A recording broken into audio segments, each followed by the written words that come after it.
जैसा कि दोस्तों प्रीवियस वीडियो में हमने फोटोसिंथेसिस से जुड़े हुए 15 क्वेश्चन को सॉल्व किया था, जो कि प्रीवियस ईयर आपके नीट, एम्स और बीएचयू बीएससी इंट्रेंस एग्ज़ाम में पूछे गए थे। बाकी और भी 15 क्वेश्चन बचे हुए हैं जिन्हें हम आज के इस वीडियो में डिस्कस करेंगे। तो आइए वीडियो की शुरुआत करते हैं, चलते हैं क्वेश्चन नंबर 16 की ओर। Pigment system connected with oxidation of water is. तो क्वेश्चन में पूछ रहा है कि जब फोटोसिंथेसिस में ऑक्सीडेशन ऑफ वाटर होता है, वह किस पिगमेंट सिस्टम से जुड़ा होता है। आपके ऑप्शन है, ऑप्शन ए है फोटोसिस्टम फर्स्ट, ऑप्शन बी है फोटोसिस्टम सेकेंड, ऑप्शन सी है फाइकोबिलोसोम और ऑप्शन डी है कैरोटीनॉइड्स। तो यदि आपने फोटोसिंथेसिस की लाइट रिएक्शन में पढ़ा होगा तो आपने देखा होगा कि फोटोफास्फोराइलेशन के पीएस सेकेंड जल में से ऑक्सीजन बनता है। तो यहाँ पर आपका जो राइट ऑप्शन है ऑप्शन सेकेंड है पीएस सेकेंड, यानी कि option B photosystem second. Question number 17 है food is transported to different part of plant through. तो क्वेश्चन में पूछ रहा है कि जो फूड का ट्रांसपोर्ट होता है पौधों के डिफरेंट पार्ट में, वो किसके थ्रू होता है। ये क्वेश्चन आपके दिल्ली पीएमटी 2003 में पूछा गया है। तो आपके ऑप्शन है xylem, option B phloem, option C pith और ऑप्शन डी है कॉर्टेक्स। तो बहुत सिंपल सा है, हम सभी जानते हैं कि वाटर का जो ट्रांसपोर्ट होता है वो जाइलम के थ्रू होता है और फूड का जो ट्रांसपोर्ट होता है वो फ्लोएम के थ्रू होता है। तो ऑप्शन बी सही है। क्वेश्चन नंबर 18 की ओर चलते हैं। इन C4 pathway CO2 fixation is mesophyll cell is carried out by the enzyme।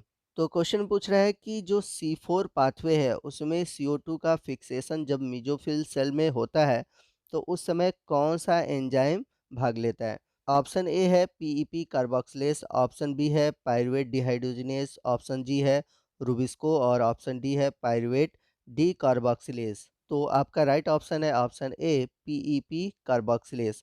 तो कार्बोक्सिलेज का मतलब CO2 का फिक्सेशन होना, ठीक है। चूंकि पीईपी का होता है इसलिए है पीईपी कार्बोक्सिलेज। चलते हैं क्वेश्चन नंबर 19 की ओर। Photo oxidation of water result in the formation of. तो क्वेश्चन पूछ रहा है कि जब फोटोसिंथेसिस में वाटर का फोटो ऑक्सीडेशन होता है तो उस समय क्या बनता है, ठीक है। ऑप्शन ए है H प्लस आयन O2 और ATP, ऑप्शन बी है H plus ion O2 electron और ATP, ऑप्शन सी है H प्लस आयन O2 और इलेक्ट्रॉन और ऑप्शन डी है नन ऑफ दीज। तो आपको मैं बता दूं, जब वाटर का फोटोलाइसिस होता है तो उस प्रक्रिया में H प्लस आयन, ऑक्सीजन और इलेक्ट्रॉन निकलते हैं, कहीं भी एटीपी रिलीज नहीं होता। तो आपका इस हिसाब से देखा जाए तो राइट ऑप्शन है option C H plus ion O2 और इलेक्ट्रॉन। चलते हैं क्वेश्चन नंबर 20 की ओर। क्वेश्चन नंबर 20 है इन C4 plant fixation of carbon dioxide occur in. यानी कि C4 पौधों में CO2 का जो फिक्सेशन होता है वो कहाँ पर होता है। तो अभी इसके पहले आपने एक क्वेश्चन देखा था जिसमें कि C4 का फिक्सेशन पूछा हुआ था और उसमें दिया था कि मेसोफिल सेल में कौन से एंजाइम की आवश्यकता पड़ेगी। तो आपने पहले ही देखा था कि उसमें स्पॉन्जी मेसोफिल सेल था और इसके साथ साथ बंडल शीथ सेल, क्योंकि हम सभी जानते हैं कि जो C4 पौधे होते हैं उनमें मेसोफिल सेल और बंडल शीथ दोनों में चलता है। चलते हैं क्वेश्चन नंबर 21 की ओर। C4 plants are photosynthetically more efficient than C3 plant because. तो ये क्वेश्चन आपको एनसीईआरटी बुक में भी मिल जाएगा। क्वेश्चन में पूछा हुआ है कि जो C4 प्लांट होते हैं वे C3 प्लांट की अपेक्षा मोर एफिशिएंट होते हैं, ज़्यादा बेटर होते हैं। इसका रीज़न पूछा हुआ है। तो इसका राइट ऑप्शन है option B they have more chloroplast. क्योंकि आप देखोगे कि जो C4 प्लांट है उनमें जो फोटोसिंथेसिस होता है वो मेसोफिल सेल और बंडल शीथ में होता है और उन दोनों में अलग अलग प्रकार के क्लोरोप्लास्ट पाए जाते हैं। और जो C4 पौधे होते हैं उनकी एनाटॉमी को हम बोलते हैं क्रेंज एनाटॉमी। तो आपने क्रेंज एनाटॉमी भी पढ़ा होगा। क्वेश्चन नंबर 22 है which pigment absorb the red and far red light. तो बताना है कि कौन सा ऐसा पिगमेंट सिस्टम है जो कि रेड लाइट और दूर की जो रेड लाइट है उसको एब्जॉर्ब करता है। तो आपका जो राइट ऑप्शन है ऑप्शन बी है फाइटोक्रोम। चलते हैं अगले क्वेश्चन की ओर। क्वेश्चन नंबर 23 है which fraction of the visible spectrum of solar radiation are primarily absorb by carotenoids of the higher plants. तो क्वेश्चन में पूछ रहा है कि जो हायर प्लांट्स हैं उसमें जो कैरोटीनॉइड्स होते हैं वो किस तरह के विजिबल स्पेक्ट्रम को एब्जॉर्ब करते हैं, यानी कि कौन से कलर को एब्जॉर्ब करते हैं। तो यहाँ पर आपका जो राइट ऑप्शन है ऑप्शन डी है वायलेट एंड ब्लू। जबकि ऊपर आपने देखा था कि जो फाइटोक्रोम है वो रेड लाइट को एब्जॉर्ब करता है। तो इम्पॉर्टेंट क्वेश्चन है, आप इन दोनों को याद कर लीजिएगा। आइए चलते हैं अगले क्वेश्चन की ओर। क्वेश्चन नंबर 24 है, in higher plant the shape of chloroplast is. तो जो हायर पौधे हैं उनमें क्लोरोप्लास्ट का शेप कैसा होता है? ऑप्शन ए है डिस्कॉइड, ऑप्शन बी है कप शेप्ड, ऑप्शन सी है गर्डल शेप्ड और ऑप्शन डी है रेटिकुलेट। तो आपका जो राइट ऑप्शन है ऑप्शन ए डिस्कॉइड। चलते हैं क्वेश्चन नंबर 25 की ओर। In C4 plants the bundle sheath cells. तो क्वेश्चन में पूछ रहा है कि जो C4 प्लांट होते हैं उनमें बंडल सीट कैसे होते हैं, उनका कार्य क्या है? तो जो C4 पौधे हैं उनमें जो बंडल सीट होता है उसमें पाए जाने वाले जो क्लोरोप्लास्ट होते हैं उनके बीच स्पेस कम होता है, यानी कि क्लोरोप्लास्ट के बीच स्पेस कम होता है, जिसके कारण इनकी जो डेंसिटी होती है वो अधिक होती है। तो इस हिसाब से आपका जो राइट ऑप्शन बनता है ऑप्शन डी है, have a high density of chloroplast. Question number 26 है, हिल रिएक्शन ऑकर इन, यानी कि हिल रिएक्शन कहाँ पर होता है? तो हम सभी जानते हैं कि जो लाइट रिएक्शन है उसको हिल रिएक्शन भी कहते हैं। आपका राइट ऑप्शन है option D, presence of ferric cyanide. चलते हैं क्वेश्चन नंबर 27 की ओर। क्वेश्चन नंबर 27 है, etiolation in plant is caused when. तो इस क्वेश्चन का जो राइट ऑप्शन है ऑप्शन सी है, they are grow in dark.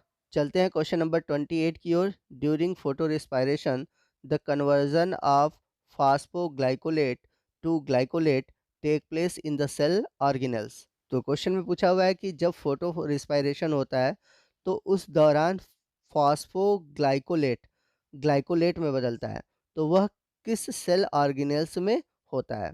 Option A है पैरोक्सिसोम, ऑप्शन बी है ग्लायो ऑक्सीसोम, ऑप्शन सी है माइटोकॉन्ड्रिया और ऑप्शन डी है क्लोरोप्लास्ट। तो इस क्वेश्चन का जो राइट ऑप्शन है ऑप्शन डी है क्लोरोप्लास्ट। तो फोटो रिस्पायरेशन के दौरान जो कन्वर्जन होता है फास्फोग्लाइकोलेट का ग्लाइकोलेट में, वो होता है क्लोरोप्लास्ट में।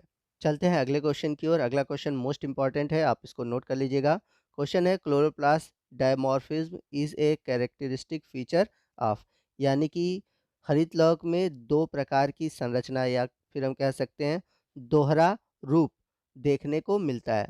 तो आपके ऑप्शन है option A plant with Calvin cycle, option B C4 plant, option C all plants और option D only in algae. तो आपका राइट ऑप्शन है ऑप्शन बी C4 प्लांट, क्योंकि C4 प्लांट में दो तरह के क्लोरोप्लास्ट मिलते हैं। एक तो मिलता है मेसोफिल सेल में और दूसरा मिलता है बंडल शीथ में, और दोनों की संरचना में अंतर होता है। और मैंने पीछे भी आपको बताया था इस संरचना को बोलते हैं हम क्रेंज एनाटॉमी। तो चलते हैं क्वेश्चन नंबर 30 की ओर, जो कि लास्ट क्वेश्चन है।